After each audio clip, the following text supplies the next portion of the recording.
Well, I want to weigh in on the uh, Andy Worski podcast that happened.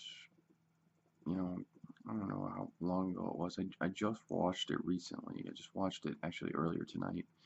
It's actually really late right now. It's like 3:12 a.m. where I'm at.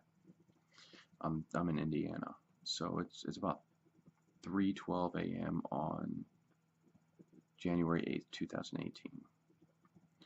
Um, so there was this thing on Worski's channel, and it had some people on it, and Richard Spencer was one of them.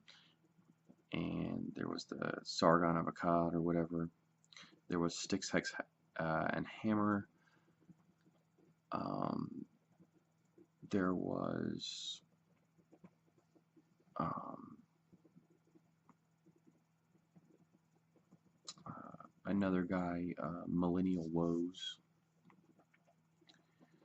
and so Richard Spencer was really talking about his ethno-state dream. It's really a pipe dream. It is fantasy. It's just pure fantasy that this would ever happen.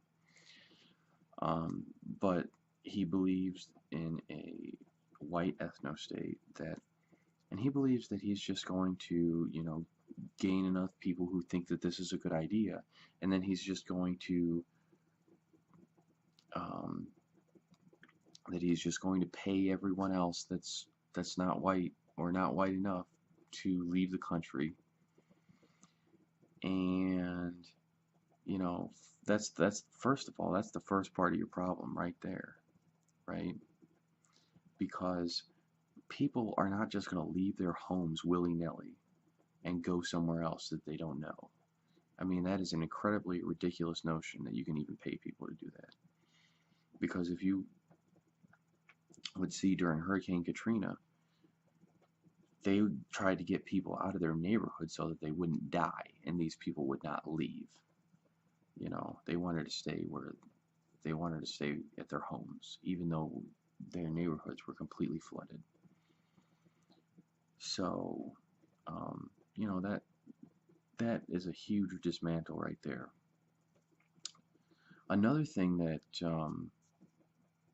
Styx, Hex, and Hammer brought up, which was the best point really against what Richard Spencer was espousing, although I think they're much better points, like the ones I'm making, um, could be brought against him, and and there were so many things, but um,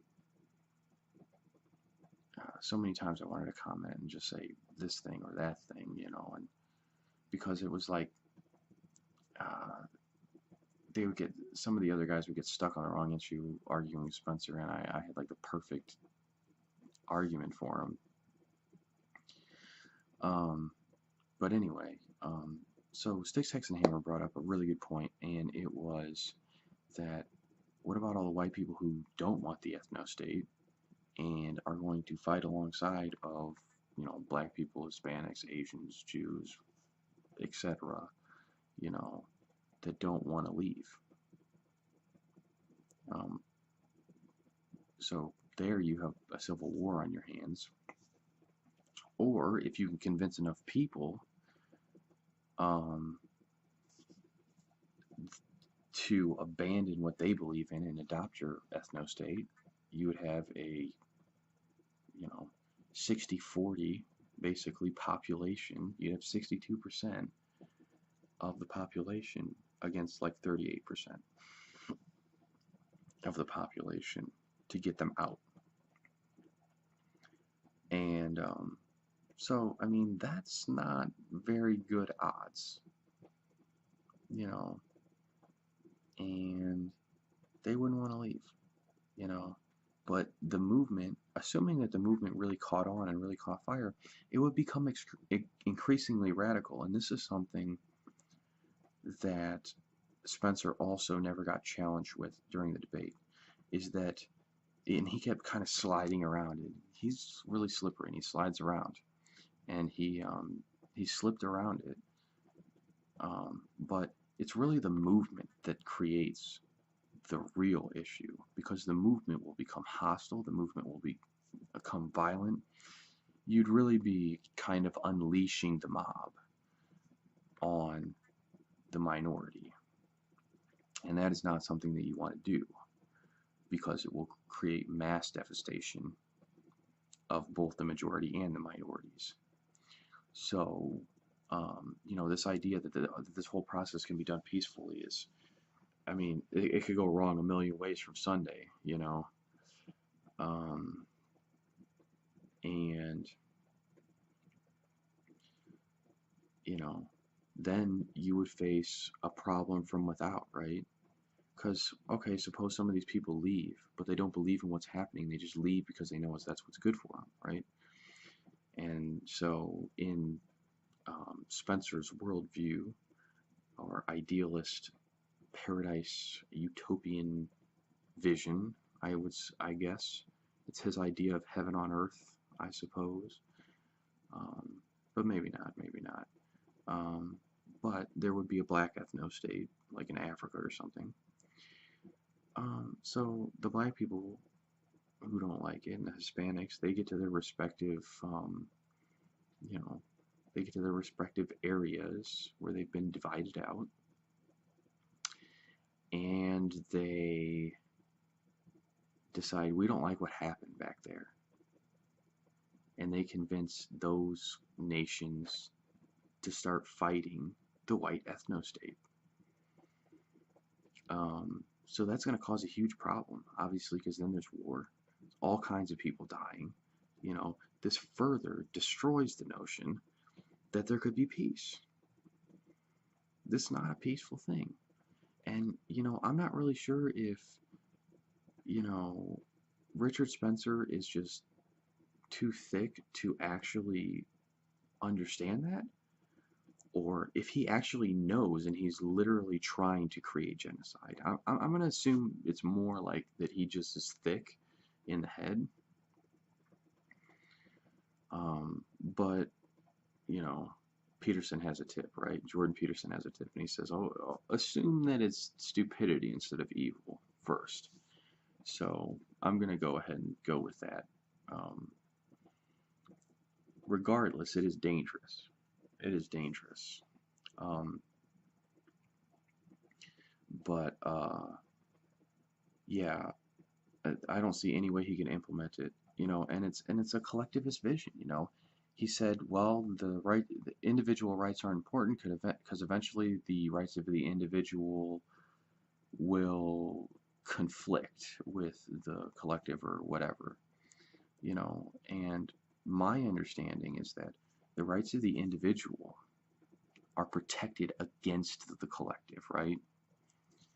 And so he tried to, Richard Spencer tried to throw out this thing, because one of the other guys challenged him. He said, well, you're starting from a place that doesn't have individual liberty, and maybe I haven't outlined this very well, but he did start off from a place of, well, white identitarianism first. So the first thing, his basis was, the first thing you recognize is that you're a member of the white race, and then you recognize yourself as an individual, which that's not good.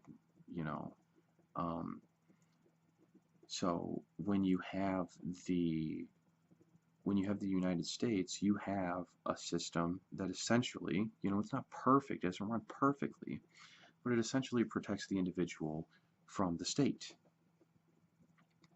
and it protects the individual from the collective, right? So if a mob of 10 people want to come and break into my house and rape my wife and murder me, well, the rights of my wife and I are going to cause them to come under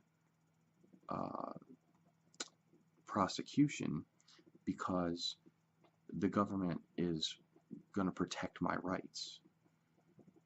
And they're going to protect my rights by taking initiatives against the people who violate my rights. So that protects us, right? But if the individual is not protected against the mob, you know, that's no good, you know. And so a couple of the guys tried to bring this point up to Richard Spencer, and Richard Spencer was slippery enough that he kind of just wiggled out of it because he overgeneralized the individualism. And he said, well, the United States isn't even individualist because they don't protect individuals outside their borders. And it's like, that's an absolutely ridiculous way to dismiss that. That is so disingenuous to just dismiss it like that, because there's a civil order in society, right? We have a founding document, and we have other documents that we agree to uphold, and this makes our society a civil society. And when we decide that, okay, whatever the majority wants, that's what the majority gets, that's a dangerous precedent, because what if the majority wants murder? That's why the rights of the individual have to come first, right? You have to first be protected as an individual, then be protected as a member of a group. Because if the group is protected first, then the group has the right to harm the individual. And that's not okay in our society. And Richard Spencer tried to get out of this by saying, well, you guys are absolutists on free speech and stuff like that. And he's like, you know, because he wanted to censor people. He was advocating censoring people who disagreed with him. And it's like, he said, well, you know, you guys are free speech absolutists, and so you would go as far to protect the speech of somebody who's posting child pornography, or is declaring threats against someone. And that's not true, because those of us who are constitutionalists believe that the rights of the individual come first. And so the individual that's being exploited by child pornography, who is having their rights violated, first of all, by being a minor and being harmed sexually, and second of all, that their right to privacy is being violated, because their privacy, they have their body is a private entity, and they have the right to their privacy. They have the right not to be stripped down and exploited.